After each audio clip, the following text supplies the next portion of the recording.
A very good morning, welcome. It's Jeff Laughton online on Monday the 11th of August at about just before 11 o'clock. Well, what do you think of the Sugar Cup on Saturday? Some of that riding left a lot to be desired, but at least the trainers came out and were less than complimentary, saying that the standard could have been higher. Even Maureen Haggis, after she'd had a winner with 10 ability, said that some of those riders should not have been here. I wonder where she heard that from. I didn't realise you'd been watching this channel, Maureen, but it is nice to have you. And if you're watching again today, you're very welcome. The attendance has dropped from 33,000 a few years ago to Saturday's 18,000. And unless they can encourage the top jockeys to travel, then it really is dead in the water. Offering them 2 plane tickets and 4 days in a hotel is not enough for some of these millionaire riders to make a journey all across the world. Now, I know how difficult this is to organise because for the past 12 years I've organised a similar event every November in Barbados, where I take over our top jockeys to race against locals at the Garrison Savannah racecourse there. And over the years I've taken all our best jockeys, including Frankie Dettori, Kieran Fallon, the late Pat Smollen, Jimmy Fortune, Tom Quealy, Jamie Spencer, Shamie Heffernan, to name but a few. And last year I took over Jim Crowley, Hector Crouch and Cliff Lee. At least they get the plane tickets and 7 days on the beach in Barbados, rather than 4 days in a hotel somewhere with Britain's wonderful weather. But it's always a nightmare in the last week before the event, as jockeys invariably drop out for one reason or another. Until they get on that plane, I'm usually on pins. We're currently in the planning stage for this year's event, which is normally the last Saturday in November. So if anybody is going to be there on holiday at that time, make sure you come. So before we start today, if you haven't already, please hit the subscribe button so that you know when these videos go up. And if you are interested in being a little bit more select or having more on, consider the private service.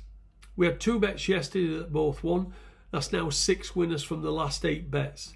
And if you are interested, drop me an email at the email address below, jefflawtonmanagement@gmail.com. Now let's start at Ayr in the 130. Special thanks if Carl Burks will be winning this. She went off odds on debut, but the penny didn't seem to drop. She's highly regarded, and although there are reasonable messages for Charlie Johnson and David O'Mara's, this shouldn't be good enough to trouble her today.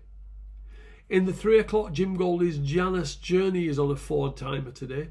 She's very versatile trip-wise, having won from 6 furlongs to a mile, and today's 7 furlongs with a little bit of ease in the ground will be ideal. And off 62, she looks very well treated.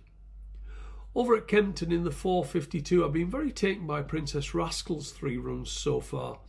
She finished last of 6 in a decent race on debut at Ascot, but was only beaten 2 lengths, and that was over a mile.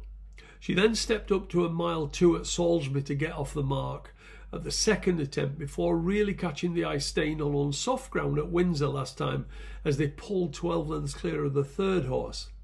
Now she's gone up £4 for that, but had she have won the race she would have gone up significantly more, and £4 seems fair. She looks like the step up in trip will be ideal, and Rossa Ryan retains the ride. In the 5:22, See the Wonder won on debut at Chelmsford and looked quite impressive, but was very disappointed on second start when that was on turf. The form of his debut hasn't worked out particularly well, but having cost 310,000 guineas as a yearling, he ought to be better than a 72 rated horse. I haven't backed him as yet, but I certainly wouldn't be surprised if he bolted up. At Windsor this evening in the 6:10, the 3 at the front of the market are the 3 to concentrate on. Probably the best form is that of the Haggis horse Gwen John, who was second on debut 3 weeks ago. However, she's drawn in stall 12 with the second favourite Ren Runner in 11, so neither are drawn particularly well. Now that's it on the day. As I said, it's pretty low key today. Tomorrow again is going to be quiet.